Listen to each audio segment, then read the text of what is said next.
Before iron stoves, before chimneys, before wool insulation or glass windows, Viking households survived winters that routinely dropped far below freezing.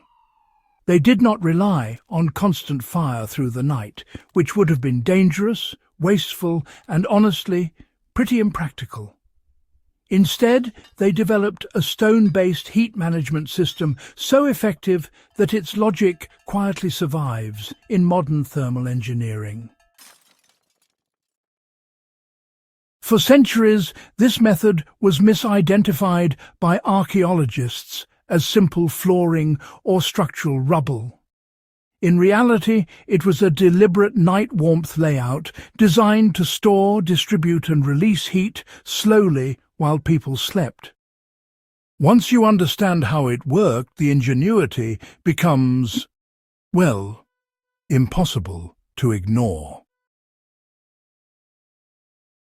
Why Viking nights demanded a different solution than open fires. Viking longhouses were not primitive shelters thrown together against the cold.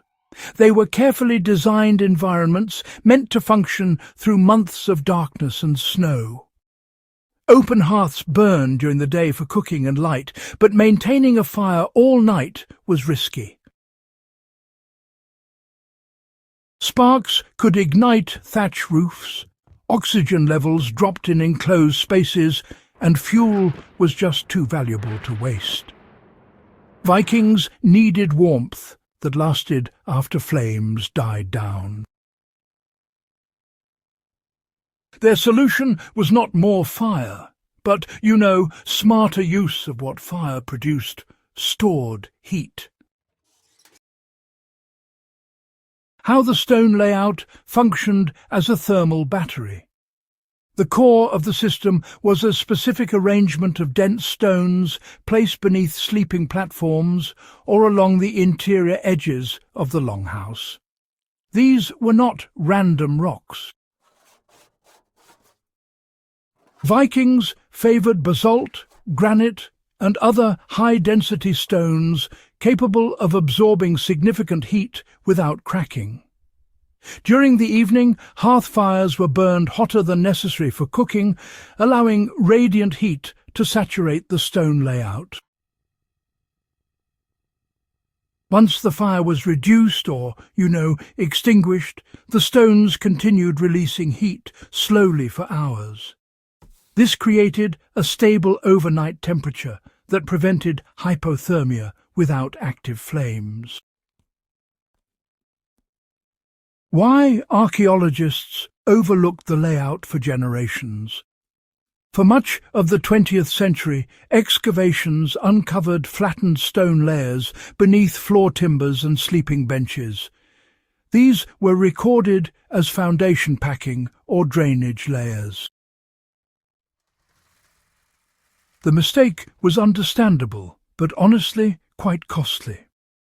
Only when thermal modelling was applied to reconstructed longhouses did researchers notice how these stones altered heat retention overnight.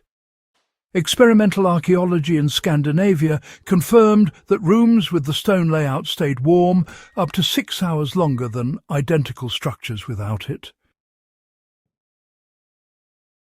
What had been labelled structural debris turned out to be a heat storage system refined through generations of lived experience. How the placement of stones mattered more than their quantity. Vikings did not pile stones indiscriminately.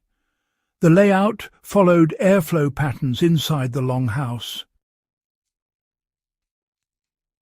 Stones were placed where heat naturally settled as fires burned and where bodies rested during sleep. Beneath wooden sleeping platforms, the stones were separated from direct contact with skin by timber and hides, preventing burns while allowing radiant warmth to rise. Along walls, stone runs reduced cold seepage from frozen ground. This strategic placement ensured maximum benefit from minimal material, a necessity in regions where hauling stone was labour-intensive.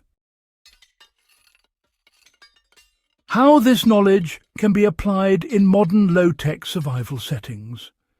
The principles behind the Viking night warmth layout are directly usable today. In an off-grid cabin, stones can be placed beneath a raised sleeping platform near a wood stove.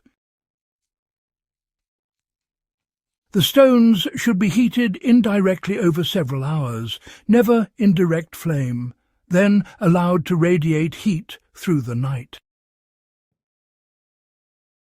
In emergency winter shelters, flat stones warm near a fire can be positioned beneath bedding, separated by wood or fabric layers.